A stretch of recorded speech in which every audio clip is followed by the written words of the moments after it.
But if you're getting enough fiber, is sugar a problem?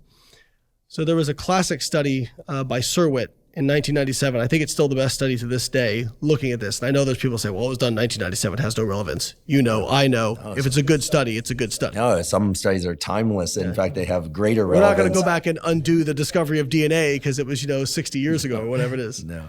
So they looked at an 1,100 calorie diet, so low calorie diet. One group was eating over 110 grams of sugar a day, like sucrose. The other group was eating about 10 grams of sugar per day. Calories, protein, carbs, fats, all matched, right? And they provided all the meals to these participants. So very tightly controlled, and it was over 6 weeks. Both groups lost the exact same amount of body fat. So it doesn't seem to matter for body composition in terms of like sugar per se. Then they also looked at some biomarkers of health, like blood lipids and, blood sugar and some other things. Again, there was no real differences. The only difference was, so all their biomarkers improved in both groups.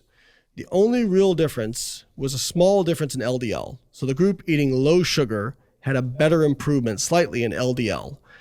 But that's probably because they were eating more fiber. And we know fiber can, bind to cholesterol and lower LDL cholesterol. Mm-hmm. So now I want to caveat this.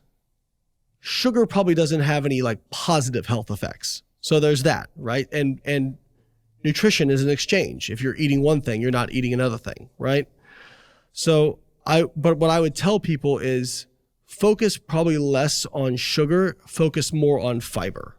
So if you're eating 30, 40, 50, 60 grams of fiber a day, but your sugar is, 80, 90 grams, I would not be that worried about it, especially if you're controlling calories as well.